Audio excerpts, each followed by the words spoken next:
എന്നെ body shaming ചെയ്യലടാ പട്ടികളെ. എനിക്ക് ധ്യാനിനെ ശരിക്കും ഇഷ്ടപ്പെട്ടത്. ധ്യാൻ അടിപൊളിയായിട്ടുണ്ട്.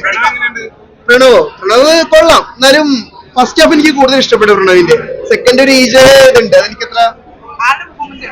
എനിക്ക് ധ്യാനം ശരിക്കും ഇഷ്ടപ്പെട്ടു. ധ്യാൻ നല്ല കൺട്രോൾ ചെയ്തിട്ടുണ്ട്.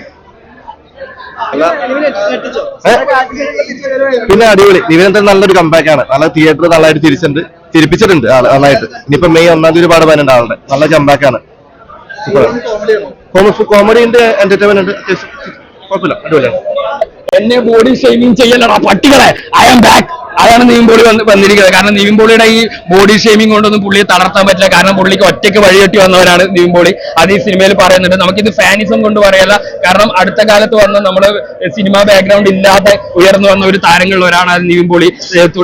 നല്ല സബ്ജക്റ്റുകൾ കിട്ടാത്തതുകൊണ്ട് മാത്രം ചിലത് ആർട്ടിസ്റ്റിക് ആണ്, മോശം സിനിമകൾ എന്ന് ഞാൻ പറയില്ല. തുറമുഖാണെങ്കിലും മൂത്തോനാണെങ്കിലും. പക്ഷെ ഒരു കൊമേഴ്ഷ്യൽ സക്സസിലേക്ക് നിവിൻ പോളി വരണമെങ്കിൽ വിനീത് ശ്രീനിവാസനെ പോലുള്ള എന്റർടൈൻമെന്റ് പടങ്ങൾ ചെയ്യുന്നവരുടെ പടത്തിൽ വരുമ്പോഴാണ് നിവിൻ പോളി ആ പഴയ ഒരു സ്വാഗും ആ ഒരു നർമ്മമുഹൂർത്തങ്ങൾ ഒരു സീൻ പോലും മിസ്സാവാത്ത രീതിയിൽ നിവിൻ പോളിയുടെ കംപ്ലീറ്റ് അഴിഞ്ഞാട്ടമാണ് സെക്കൻഡ് ഹാഫ്.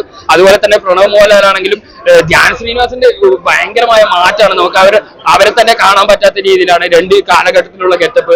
അഭിനയിച്ച എല്ലാവരും ഗംഭീരമായിട്ട് വന്നിട്ടുണ്ട്. ഒരു വിനീത് ശ്രീനിവാസൻ സിനിമാറ്റിക് യൂണിവേഴ്സ് ആണ്. വിനീത് ശ്രീനിവാസൻ സിനിമകൾ കാണുന്ന എല്ലാവരും നമുക്ക് ഇത് കാണാൻ പറ്റും. സിനിമയ്ക്കുള്ളിലെ സിനിമയാണ്. പക്ഷെ നമുക്ക് മറ്റൊരു ഉദയനാണ് താരം എന്ന് പറയാൻ പറ്റില്ല. പക്ഷെ അതുപോലെ തന്നെ ഒരു ന്യൂ ജനറേഷനും ഓൾഡ് ജനറേഷനും മിക്സ് ആയിട്ട് രണ്ട് ഹാഫിലേക്ക് വന്നിരിക്കുന്ന കംപ്ലീറ്റ് എന്റർടൈനർ ആണ്. വർഷങ്ങൾക്ക് ശേഷം ഫീൽ ഗുഡ് മൂവിയാണ്. നല്ല ഇമോഷണലി ടച്ച് ചെയ്യുന്ന ഫീലാണ്. ഭയങ്കര സന്തോഷമുണ്ട്. ഇപ്പൊ അവർ രണ്ടുപേരും നിൽക്കുന്ന സീനുകളൊക്കെ ശരിക്കും മോഹൻലാലും ശ്രീനിവാസനും നിൽക്കുന്ന പോലുള്ള ആ ഒരു ഇമോഷനിലേക്ക് കാണുമ്പോൾ ഭയങ്കരമായിട്ട് കണക്ട് ആവുന്ന സിനിമയാണ്. വർഷങ്ങൾക്ക് ശേഷം മസ്റ്റ് വാച്ച് മൂവിയാണ്. Thank you. ഇല്ല, ലാഗിങ് അല്ല. ശരിക്കും പറഞ്ഞാൽ ഇത് രണ്ട് ഹാഫ് രണ്ട് സിനിമ പോലെ തന്നെ നമുക്ക് ഫീൽ ചെയ്യും. കാരണം ഫസ്റ്റ് ഹാഫ് മൊത്തമായിട്ട് അവരുടെ ഒരു പഴയ കാലഘട്ടവും സെക്കൻഡ് ഹാഫ് അവർ ന്യൂ ജനറേഷൻ വരുന്നതും. അപ്പോൾ ഈ രണ്ട് കാലഘട്ടം കാണിക്കാതെ അവർക്ക് ആ സിനിമയുടെ ഫീല് നമുക്ക് എടുക്കാൻ പറ്റില്ല. കാരണം ഉയർച്ച താഴ്ചകൾ ഉണ്ടാകുന്ന സിനിമ ലോകത്തിന്റെ കഥയാണ് ഈ സിനിമ പറയുന്നത്. അപ്പൊ ഇത്രയും കാലഘട്ടം എടുത്ത് കാണിച്ചതുകൊണ്ടാണ് ആ സിനിമയ്ക്ക് ഈ ഒരു ഫീല് തരാൻ വേണ്ടി വന്നത്. മ്യൂസിക് അതിഗംഭീരമാണ്. മ്യൂസിക്കിന്റെ ബാക്ക്ഗ്രൗണ്ട് ജ്ഞാപകം എന്നുള്ള സോങ് ഭയങ്കര കറക്റ്റ് ആവുന്ന രീതിയിൽ നല്ല ഇമോഷണലി വന്നിട്ടുണ്ട്. മസ്റ്റ് വാച്ച് മൂവിയാണ്. വിനീത് ശ്രീനിവാസന്റെ മാജിക് യെറ്റ് അഗൈൻ പ്രൂവൺ ആണ്. ഒന്നും പറയാനില്ല.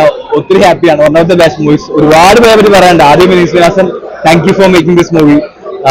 സെക്കൻഡ്ലി പ്രണവ് സൂപ്പർ ആയിരുന്നു. നമുക്ക് ചില സീൻസിലൊക്കെ ലാലേട്ടൻ ഓർമ്മ വരും.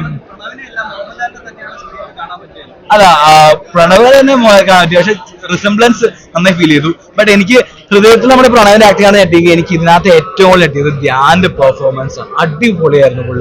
പുള്ളിനെ കൊണ്ട് ഇത്രയും പറ്റും കേപ്പബിൾ ആണെന്നുള്ള ഭയങ്കര തെളിയിച്ചിട്ടുണ്ട്. I am very happy for that. പിന്നെ സെക്കൻഡ് ഹാഫ് ഒരു ഐറ്റം വരുന്നുണ്ട് മോനെ, നിതിൻ പോളി. പുള്ളി വെറുതെ അഴിഞ്ഞാടുകയായിരുന്നു. ഒരു ഫുൾ ആ സ്കോറും മാസ് എൻട്രി ഒക്കെ വെച്ച് വന്നിട്ട് പിന്നെ അങ്ങോട്ട് ഇഷ്ടം പോലെ കോമഡീസ് ആണ്. ഫസ്റ്റ് ഹാഫ് ഒരു വല്ലാത്തൊരു ഫീൽ ആയിരുന്നു. സെക്കൻഡ് ഹാഫ് ഫുൾ കോമഡി ട്രാക്കാണ്. സെക്കൻഡ് ഹാഫ് നിവിൻപോളിയുടെ കയ്യിലാണ്. മൊത്തത്തിൽ രണ്ടുമൂന്ന് വേറെ ക്യാമിയോസ് കൂടി ഉണ്ട്. നല്ല രസമുണ്ടായിരുന്നു. പിന്നെ പ്രണവ് ആൻഡ് ധ്യാന്റെ കോമ്പിനേഷൻ സീൻസ് നന്നായി കുഴപ്പമില്ലായിരുന്നു. അവരുടെ റാപ്പും അടിപൊളിയായിരുന്നു. സോ മൊത്തത്തില് വിനീത് ശ്രീനിവാസൻ ടച്ചുള്ള ഒരു പക്കാ മൂവി, ഒരു പക്കാ ഫീൽ ഗുഡ് മൂവിയാണ്. സിനിമയിലെ സിനിമ തരുന്ന മൂവിയാണ്. ഒരുപാട് ഫിലിം മേക്കേഴ്സ് കാണുമ്പോൾ ഇൻസ്പയർഡ് ആവും, അല്ലെങ്കിൽ പറഞ്ഞാൽ നമുക്ക് ആ ഒരു സിനിമയുടെ പിന്നിൽ പ്രവർത്തികളൊക്കെ ഒത്തിരി ഫീൽ തരുന്ന മൂവിയാണ്. എന്തായാലും തിയേറ്ററിൽ വന്ന് എൻജോയ് ചെയ്യാൻ പറ്റിയ മൂവിയാണ്. ഞാൻ 100% ഹാപ്പിയാണ്. Vineeth Sreenivasan thank you. പടം എനിക്ക് ഭയങ്കര ഇഷ്ടപ്പെട്ടു. ഒരു വിനീത് ശ്രീനിവാസൻ പടത്തിൽ എന്താണ് എക്സ്പെക്ട് ചെയ്യുന്നത് അത് നമുക്ക് ഈ പടത്തിൽ തന്നെ കിട്ടിയെന്ന് പറയാം. ഒരു ഫീൽ ഗുഡ് പടം തന്നെയാണ്. വർഷങ്ങൾക്ക് ശേഷം ഒരു രണ്ട് സുഹൃത്തുക്കളുടെ ഫ്രണ്ട്ഷിപ്പും അവരുടെ പ്രതിസന്ധികളും കാണിക്കുന്ന ഒരു സിനിമയാണ് വർഷങ്ങൾക്ക് ശേഷം.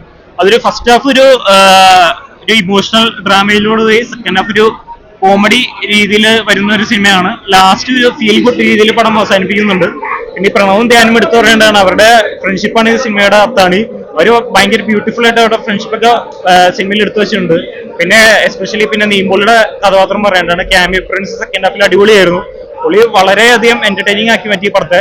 എന്തായാലും തിയേറ്റർ കണ്ട് ആസ്വദിക്കേണ്ട ഒരു സിനിമ തന്നെയാണ് വർഷങ്ങൾക്ക് ശേഷം. ഇതിന്റെ മ്യൂസിക്കും കാര്യങ്ങളൊക്കെ അടിപൊളിയായിരുന്നു. അത് നമുക്കൊരു ഭയങ്കര ഇമോഷണൽ കണക്ഷൻ സിനിമയായിട്ട് വരും. അതുകൊണ്ട് അപ്പൊ പ്രണവൊക്കെ ഇതിനകത്ത് അടിപൊളിയായിരുന്നു. പുള്ളിയുടെ ഒരു മെച്ചൂർഡ് പെർഫോമൻസ് ആയിരുന്നു. എസ്പെഷ്യലി ധ്യാനും കൂടി